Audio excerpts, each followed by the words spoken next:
into monsters, because the monsters are the best, like the strongest archetype. Oh, I see.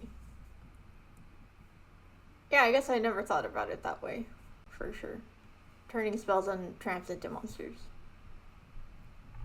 So, I guess like a lot of people are kind of asking about like, um, like your journey in terms of like Yu-Gi-Oh, and so some people are wondering what led you to share the spreadsheet versus like hoarding it, the knowledge for yourself. Oh, um, I mean, what led me to do the spreadsheet, or you want me to share it? No, What they do you don't. mean? They want to know why you shared it. Oh, okay. So basically, it was a bet. So I was in the WAF Discord, and they were preparing for an LCS, and I was discussing on how important was foolish goods in the deck, and they were all against that theory. And I was like, guys, foolish goods, it's BFD. And they were like, no, it's impossible. Foolish goods, it's not BFD. Uh huh. And then I started to make combos about how Foolish Goods was BFD in multiple scenarios, and how it was also double BFD in multiple scenarios. And then by doing combo by combo, then I made just all the combos, and I created a spreadsheet out of that. I see. Just to prove the fact I was right, because I'm a psychopath. Well, aren't we all when it comes down to it? I feel like all pro players are a little off, and I mean that in the nicest way, type of a thing. Is that something you would like continue to do, like give out spreadsheets and stuff like that? People were asking me for other deck lists. If I find something interesting or something worthy to put on a spreadsheet, I would probably do that now, because I realized that you can make a fuck ton of money with them. Yeah. So why not?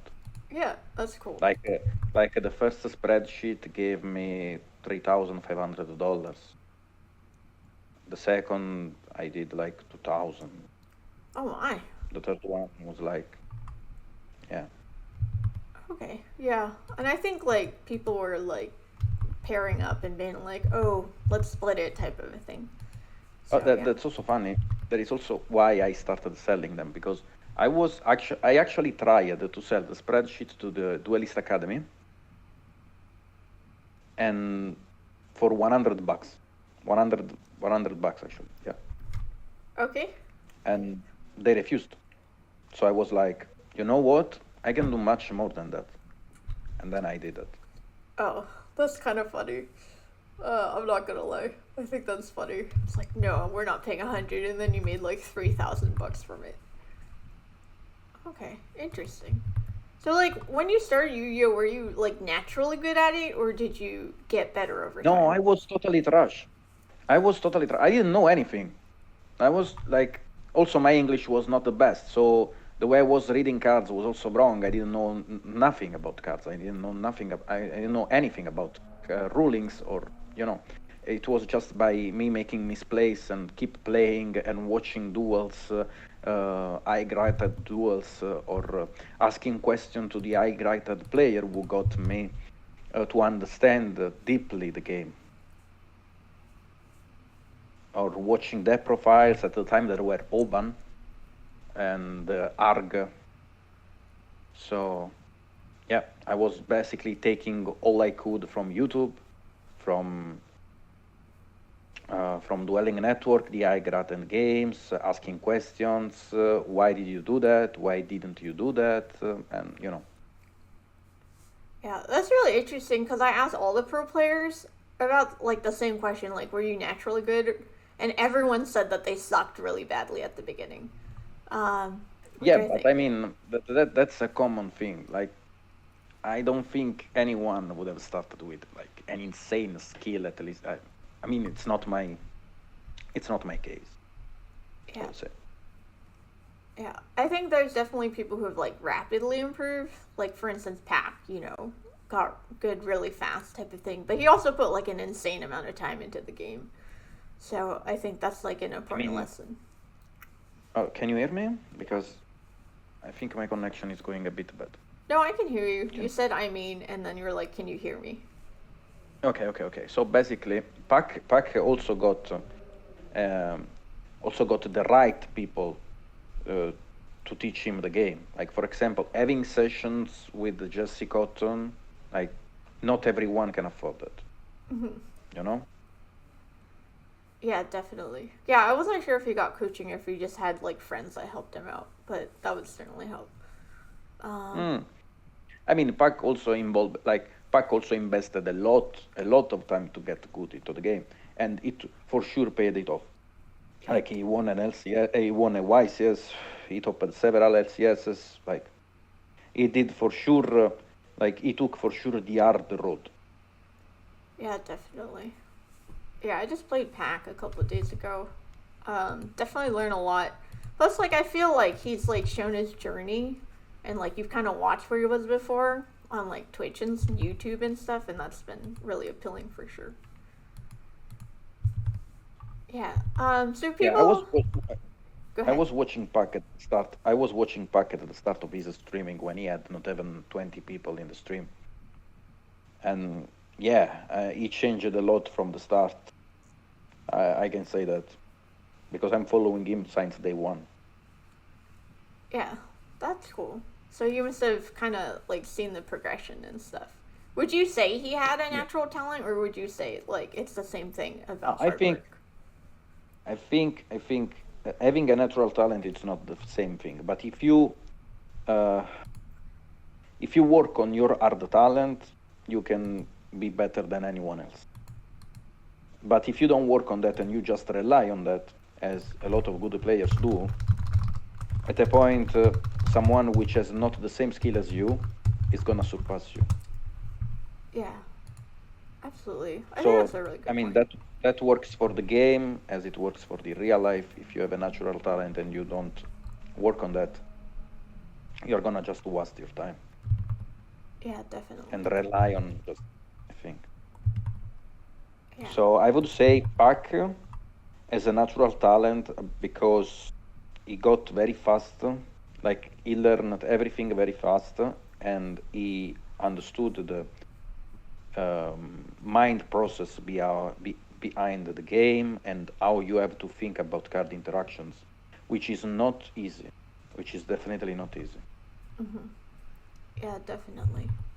I know that people have recommended the book by what's that guy's name? Chat. The one who wrote Road to King, the really big one. I mean, I don't know if I should say that, but it's basically the copy of the book of a pro player of Magic the Gathering. It's literally the copy of that. Oh, Now, you can buy it, but I don't think right now it would make any difference. Like it's not there is no approach to the current metagame. Like please, like no, it's not a thing I would suggest right now. I would suggest more to buy coaching session by, for example, good players as Koti, good players as Duelist Academy, Kamal Crocs, you know, the big names of the current scene because they can teach you more about the current game. If you want to just have a sort of throwback to the past meta games and you want to understand a bit more about the GOT format or past formats, then you can buy Road of the King, but it's just a funny read, you know. It's not something I would do it right now. okay, fair enough. Do you have any suggestions for people who want to get better at the game? Like, what are some ways to do that? Uh, Test in solo mode and when a ban list comes up, make every deck list. You like make every deck list you will think will be tier 1 or tier 2 and start to understand at least every combo so you can easily interrupt them or at least understand when to interrupt them properly. Mm-hmm. And when you build a deck, I always do that. I always think about the most stupid interaction. Like for example, when I was building VW, I was like, if this interaction, well, like if this interaction comes up, it will be insane, you know. Like for example, Shambu in the graveyard with teleport in hand. If you banish Shambu and you chain teleport, you don't need to discard any card from the end because it will resolve as much as possible. And I was like, what if this interaction comes up? Mm-hmm. Just by building the deck, not by playing. And I was like, so you have to see every possible interaction of your deck when you build a deck. It can be stupid, it can be not reliable, but if you see that, it's just one step further, but making you a better player. Okay. I don't get what you said about like not having to discard because you chain emergency teleport.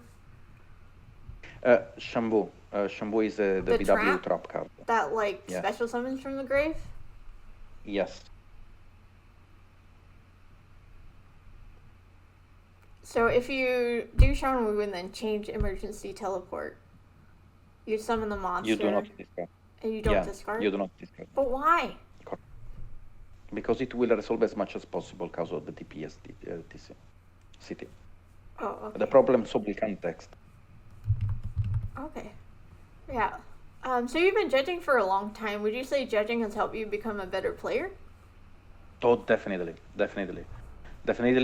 Because when you know the rulings, you know much better how your deck works. You know, because I would never come to the conclusion, for example, like I said, Shambu wasn't discarding a card if I wasn't aware of that. Like if I wasn't aware about the problem-solving card text. That's why I would also suggest, for example, getting coaching session about rulings. Like Distant Coder is making the coaching section about rulings. If you want to become very good at rulings, you should definitely ask him. He's one of the best judges I know. Yeah, Coder's great. He saved my life in a tournament. Some dude was... It's not only about that. It's the fact when you know rulings, you know better your deck. Like the thing is, you can be a pro player and not knowing all the rulings, but if you know all the rulings, you are just better.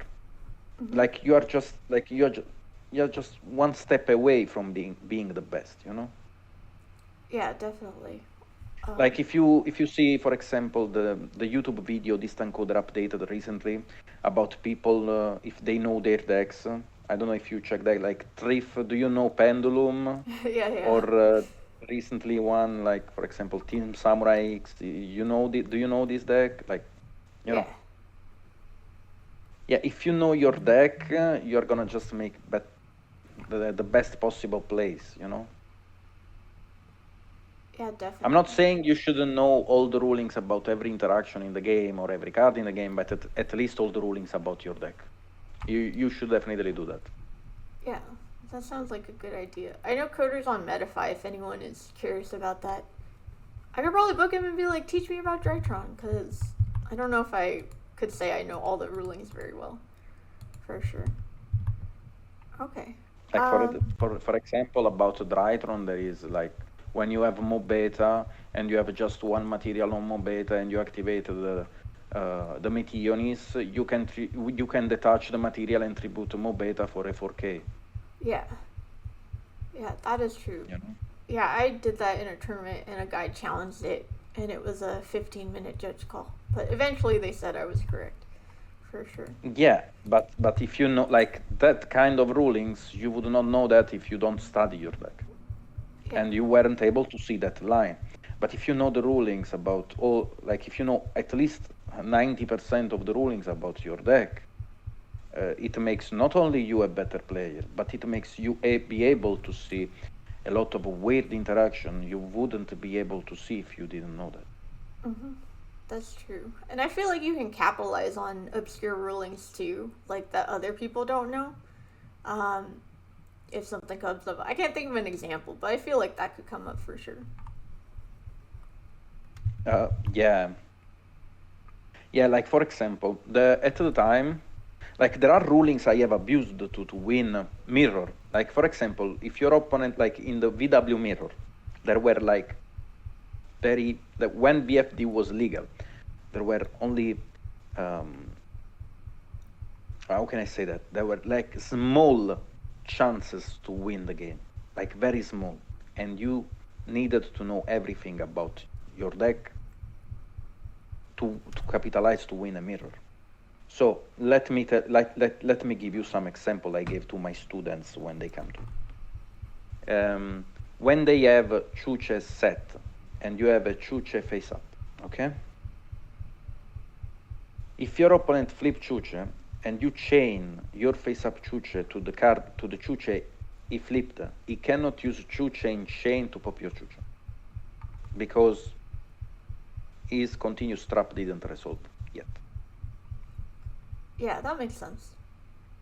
So basically, if my opponent was trying to flip Chuche and not using the effect right after, and then trying to use the effect like after I was using my Chuche, it was like a very weird interaction. Let me explain it better because it's a bit confusing for the chat.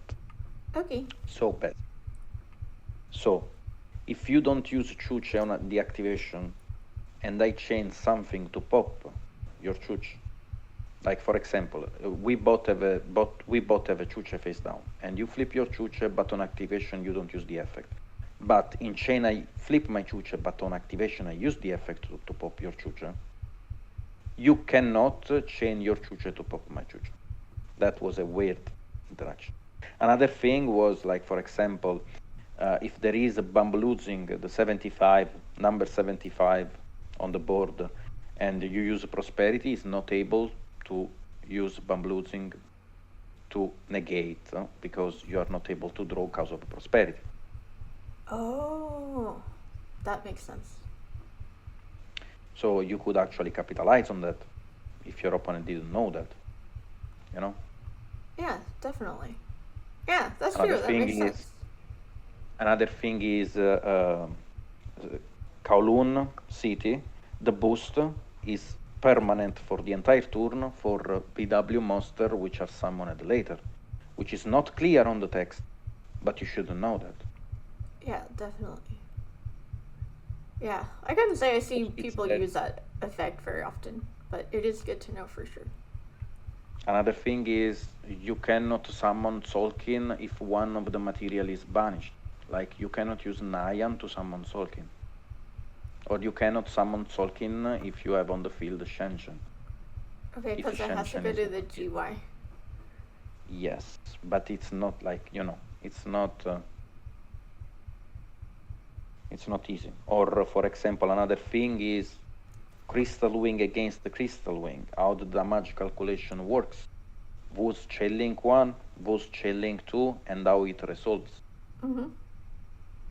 That's another thing.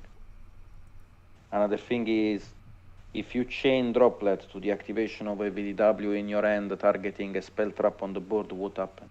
Like, I activate Lulu on Chucha, and I chain droplet sending Lulu in the graveyard. What does happen? Lulu will resolve as much as possible. You will send a card from your deck to the graveyard, but it will not summon it. That's also another weird interaction. Okay. Have you looked at post Bode much? Like, do you think it's going to change the game? I think, yes. There are a lot of more decks, and the meta is gonna have a lot of variety.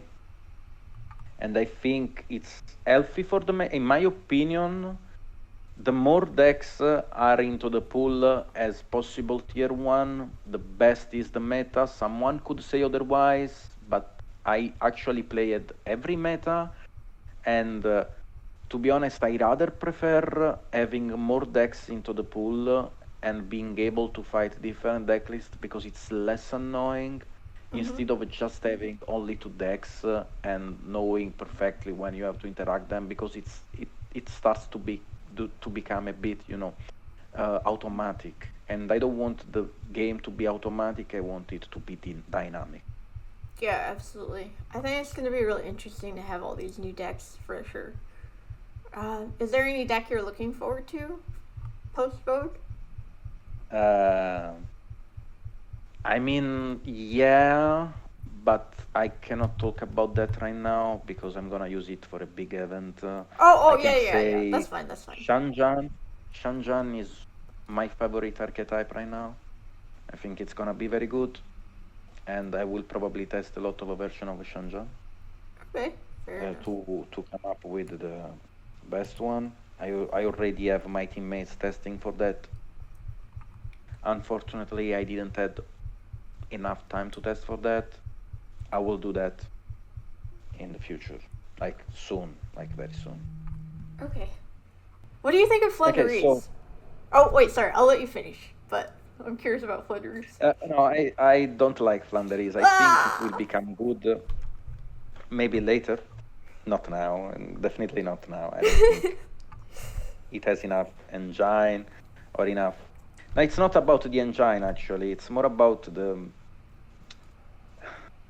play line, the strategy of the deck. It has a lot of issues going second. Like it's not fixable right now. Yeah, Cody won't let me play Flunderies for our 3v3. Um, but that's probably the correct decision. I just like birds. I just think the artwork's really cute. So that's why I want to play it for sure. Anyways, we were talking about why deck costs so much, $300, $600. Now the thing is, Yu-Gi-Oh is not cheap at all. It's not made for every wallet, so you even afford that or you don't. Okay, Konami doesn't care about that, to be honest. Otherwise, he wouldn't create a game as Duel Links, which to build a deck you have to spend at least $300. Mm-hmm. So Konami doesn't care about you don't having the facilities to afford the deck. Yeah, I can see that. I know I struggled when I came back. Well, before I graduated, I was just broke. So like when I was playing Salamangreat, I didn't even have sign it mining because I couldn't afford the $30 card type of a thing, and it makes the game really difficult. It does. Yeah. Unfortunately, it does. But there are a lot of cheapest, like there are the cheapest decks you can run, you can play to be, I would say, not really competitive, but competitive enough to at least top big events. For example, Eldritch. Eldritch right now is not as expensive as it was at the start. A lot of cards in the engine are very cheap, and if you run it, you could actually make a lot of success or win some locals or some regionals. I don't know about any Wises, but at least you would, in my opinion, top if you played correct. Mm-hmm. Yeah, definitely. I'm not a very big fan of Eldritch, but I do think it's pretty good, and a lot of the prices went down because of the reprints for sure. Yes, and virtual. You're right, Minifeds. Virtual World is pretty cheap right now, as well. Yeah. Awesome. Yeah, VW is cheap as well, but it's still the average is still $100 to $200, which not everyone can afford that. You know, it's like we are going in a gray zone because what actually is correct? Like, how do we expect Konami to act? Are we asking Konami to not capitalize on the market they created? Mm-hmm. Like, I would not do that. Like, for example, if I had the facilities to buy every prosperity in the world, and I was doing that, I would sell it making my own mark. Yeah.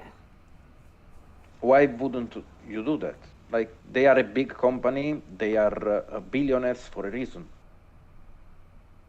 Yeah, definitely. If you can make the money, that's what they're gonna do, type of thing. And eventually, they do have reprints. Like Dogmatica is cheaper than it was before, so All players are like everywhere now because we can finally afford Dogmatica. But yeah, I think I just like developed the budget before I got sponsored, and then before I lost my sponsor of like $10 a week, and just spent it all after like a couple months to get Drytron cards.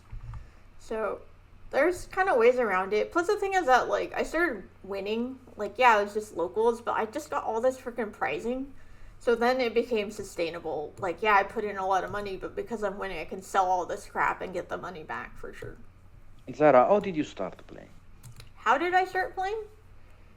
Mm-hmm. Let's see. I started around Dragon Rulers. I had a Gravekeeper structure deck that I played for a couple of months, and then I took a break for 8 years, and then I came back during the Eternal format with my Gravekeepers deck, and then I played Salomon Great, but it was too hard for me, so I quit the game. And then this January, I decided to be more competitive, so I got Invoke Shadolls. It was broke ass Shadolls. I didn't have Dogmatica, but that's when I started taking it very seriously, and I started like going to tournaments all the time, and I started meeting with Cody, and then I got the Drytron deck in June after I got my sponsor. Um, and then I got second place at Gamer's Choice in New York, and that's kind of when people started to, I guess, ask me why I'm called fifth grade duelist. So not very long. I'm still very new. There's a lot I don't know, but yeah. Yeah, that's a good start for sure. I mean, at least talking with Cody, which is a very big name into the game. It's actually it's good for you for to improve your gameplay and so on. Yeah, Cody's really great. I really like him. He's been getting tougher though.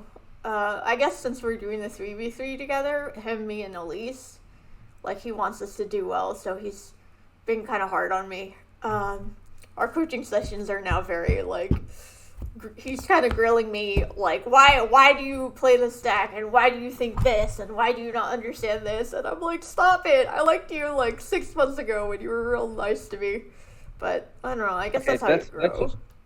this is also another reason why I prefer a spreadsheet over coaching sessions, because I get very annoyed very fast. Like I get very annoyed really fast. Like if you don't understand my concept at the start, you lost me.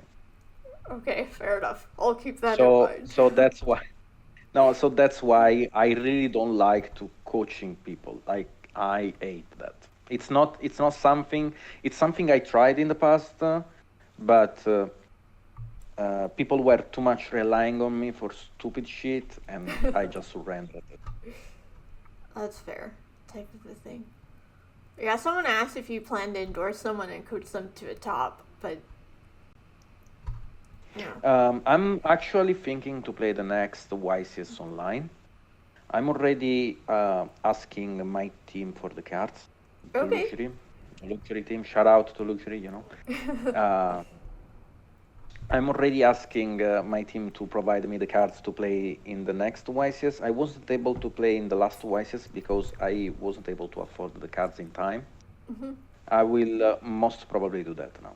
Yeah, I actually have a very good basis for the next meta, and I think the theory of my team is a bit like, how can I say that in a not offensive way?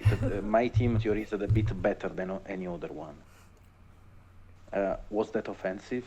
No, that wasn't offensive. Okay, so basically, I really think my team is in head about theorizing because they got very far into the meta game and the next set, which is bod. And I really think if I play the next YCS, if I'm able to manage the time correctly, I will be able to top. But my issue is actually the time because last month I went to my first event in real life and I wasn't able to keep a track of the time. Like it was a very big issue, like a very, very big issue, because I was taking too much time in shuffle, cutting the deck, resolving my effects, it's too much. Yeah, definitely. So I will actually train myself on doing that, and with the theory of my team, I think I can do well. I'm not promising that because it's like my second event, my second event. So and also it's remote duel. You know how sketchy is the remote duel thing. Yeah. So I will try to play the next YCS for sure. Okay. Yeah, that'd be dope. Well, I guess we wouldn't be paired against each other, but I was gonna say if you wanted to practice remote dueling, I would be happy to duel you at any point. Oh, thank you a lot. I really appreciate that. Yeah. I'd like Also, to. someone asked me if I have a channel. I do not have any YouTube, Twitch channel. I'm gonna open one after December, most probably, because I'm waiting for my new settings. Because I moved to another city and I couldn't bring my computer, and I mean, a lot of shit happened. So I'm gonna get a new computer soon to be able to stream or opening a YouTube channel. But Okay. after December. Fair enough. But I look forward to that because I don't know. A lot of people have said really good things about you. I think they could learn a lot from you for sure. Yeah, but the thing is, I'm not entertaining as Pac, as Farfa. It's a thing, like it's a natural thing, like you were talking about. Like, how can you handle 1,000 people in a chat? It's not easy. It's definitely not easy, and I will try to do something about. I mean, I will try to do something gameplay related, but I already know it's very annoying for people which not play competitive. So I'm not expecting to have a lot of people watching me. Well, I will challenge that. I'll get people to watch you. I'll raid you. I'll talk about you. Thanks again. No, I think like yeah, maybe competitive players don't really get that as many views as like Farfa, which is all about entertainment. But I think people's interest in competitive Yu-Gi-Oh is increasing. Like in my time, I became competitive, and a lot of my followers are interested in becoming more competitive, and so we're ingesting the content. And I think the more better people on Twitch, the better it is for Yu-Gi-Oh. 1 second.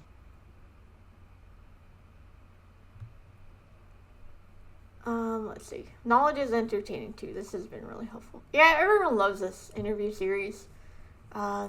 Definitely, like people learn a lot for sure. And we are on Spotify now as well, so that is cool. Okay, so 1 second. Sorry. It's cool. Yeah. Chat, Okay, so now I can send you actually my sheet. Please don't. I will let you access to my sheet, but please don't open the links. Okay. Just to show you how I work on my stuff. Okay. Okay. Yeah. Okay. You want me to show it on stream? Yeah, you can show it. Just don't open the links. Okay. Got it. All right, guys. Here is the sheet. Okay, so as you can see, there are the requirements on the left and the end board on the right, and in between, like there is the ending board and then the replay to how to do it like correctly. Like like you can see replay and then every link attached to every combo to perform it correctly, and then there are little tips over the notes to let you understand how to, like there are little tips. Do you see like versus Prankits and Salamangreat is always safer to end with just Shen plus Chuche plus recovery. Okay. And then and you will be able to understand this terminology after you watch the link. Like the first thing you have to do is just watching the link, the combo. Like take for example the first one. You can click on the first one. Okay. Click on the first one. It's Shen plus Dragoon plus Chuche plus recovery. It's the first link. Yeah, this one. Okay. Now, do it fast forwards because I'm a bit slow when I perform the combo. Okay.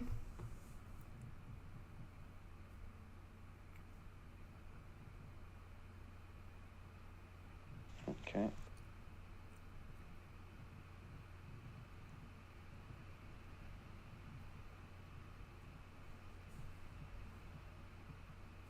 And then, like, I tried to play this as the best as possible. This doesn't play around Nibiru. I already wrote this in the notes. There are ends. You can play around the Nibiru if you want. There are ends which it's better to not play around the Nibiru Okay. Cool. because otherwise your end board will be affected a lot. Anyways, now after you watch this, now let's go back on the sheet. Okay, we are back on the sheet. Okay. You will see charge no set further. Okay, after like under Lulu plus capital, you will see charge no set further, and then Shen, Dragoon, Chuche, recovery. Okay. Now charge no set further is the pattern you have to take to do this combo. So that means you have to go for Stardust Charge Warrior, Okay. and you don't need to have a spell or trap in hand to perform this combo. That's what does it. Oh, Then, okay.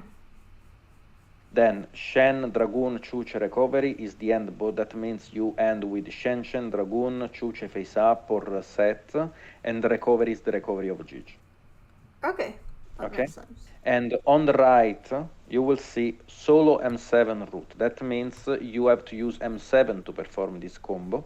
And it hard loses to Nibiru because it's a very aggressive line of play. Okay.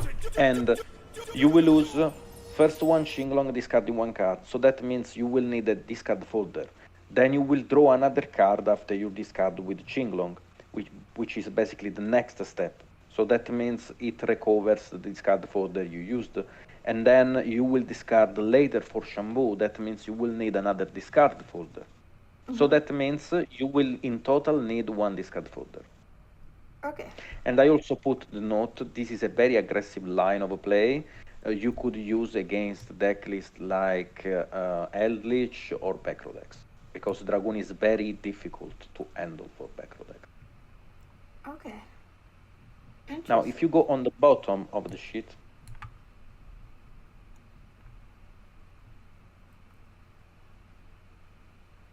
on the bottom, okay, you will see the most, like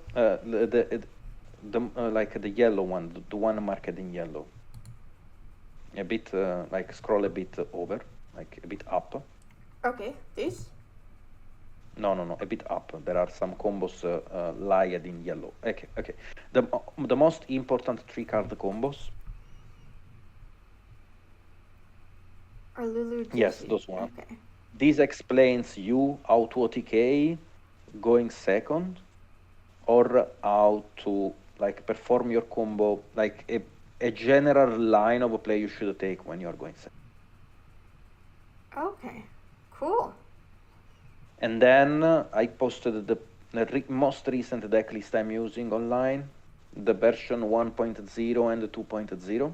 One is the board breaker version without any entraps, and the second one has entraps inside. And then I have explained all the tips about and behind every side pattern. Oh, Or wow. how to banish with the prosperity if you run a prosperity in your deck list. That's like super helpful. I can see like a lot of the advantages of having a spreadsheet like this. And I'm selling this for $25. If you want to see the previous one, I was selling for $50. Scroll over, like go down, like Okay. at the bottom of the sheet, Okay. like at the very bottom, the very bottom. Okay, you will see Virtual World post BLBO, Blue. Okay. If you click on the link, you will open my previous sheets. Is it okay to click it now or no? They are free. Everyone can watch them. Oh, I posted okay. them on the BW Facebook group. Everyone can access to them. Okay. Cool. Awesome. Those are the 46 combos, and at the bottom, at the bottom, there is, if you lack of resources, there is a text line. If you lack on resources or you have banished the Shambu or Chuche, you can click on the link. Oh, okay.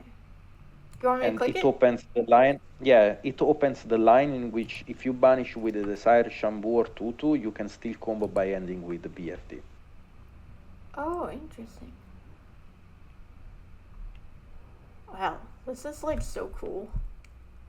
And then those are the combo without Shambu or Chucha, and these explain a lot more in a lot more deeply the side pattern, the choices, why you should do this or should run this card instead of another card, and then there is the introduction to the virtual world. I don't remember where I put the introduction to the virtual world. It's on the last sheet. 1 second. Can you search it? It's or on the middle or on the top of the sheet. Introduction to the virtual world. Yeah, it's on the top. It's on the top. There is a link on the top. It's an introduction to the virtual world. Yeah, if you click on that, it's the last link. This is basically an article I wrote about all the combos and how you can recognize every combo and how to go on. Oh, wow. And this is why I was selling it for $50. Yeah, this is actually very good. Because this would be like, if you just coached it and taught someone, it would be like hours and hours and hours. For sure. That's dope. Yeah, this is basically every possible theory behind the deck. Like, there is no way someone, like even though you never touched VW, if you read deeply this shit, you will learn everything about the deck. Like, there is just no way you cannot learn everything about the deck if you don't read it. Oh, that's good. Man, yeah, this is cool. This is very cool. Thank you for showing me. Would you like to have a duel now? Sure. Just 1 second. Let me grab a piece of chocolate. I'm so hungry right now. Okay. I guess we'll close out. Is there anything else you want to say or add or anything? Oh, basically, if you want to play competitive, if you want to invest monies in your gameplay, you should play in the Colosseum. The Colosseum is an healthy environment I have created for all the people which likes to play for money match or high stakes. Now, the thing is, how can I play money matches with someone I don't know, and will he pay me? If you play in the Colosseum, we have a lot of middlemen, like we have 9 middlemen from all the regions in the world, and we have judges, we have sponsors which will recognize you if you win a lot of money match and will sponsor you for cards or will sponsor you for play. I lot a lot of people getting sponsored for money matches of $1,000, for example. Like you don't pay anything. Your sponsor will pay the money and he will ask a cut of 50, 30, 40% depending on the sponsor. Okay, so now let me give you the introduction. Can I post the link for the introduction to the Colosseum? Sure. Because one of my staff member made a video about the introduction and how to approach to the Colosseum, and it's a very healthy environment. We are online since 4 months, and we run over $10,000 money match, and no one got scammed. Okay. That's the best thing about that. No one got scammed. And if someone was getting scammed, I paid out it from my pocket. Okay. Yeah, I did Iron Man. We swept. Our Drytron deck swept. I think that was in Coliseum. It was with Jib and Elise against, I don't know, some pro players. I don't know who they were. But yeah. I definitely want to get more into it. I've just been trying to get more confidence. I would suggest you to play I would suggest you to play only if you are very confident with your deck, because it's a very, very, very competitive environment. Like we have players at the level of Ryan Yu. I mean, right now he's not playing because he took a pause, but we have levels like players of the level of Ryan Yu there, which are very strong. And if you are not confident, you would actually waste your monies. But if you wanna actually, if you wanna at least improve yourself, or if you wanna invest into your skills, you should probably do that. Okay, and we'll put a link to the Colosseum and the video in the description for sure. Oh, thank you a lot. I really appreciate that, Zara. Well, N3sh, thank you so much for playing with me and giving us your time and stuff like that. Oh, Zara, it was a pleasure. See you next time, okay? Kiss, Okay, kiss. bye.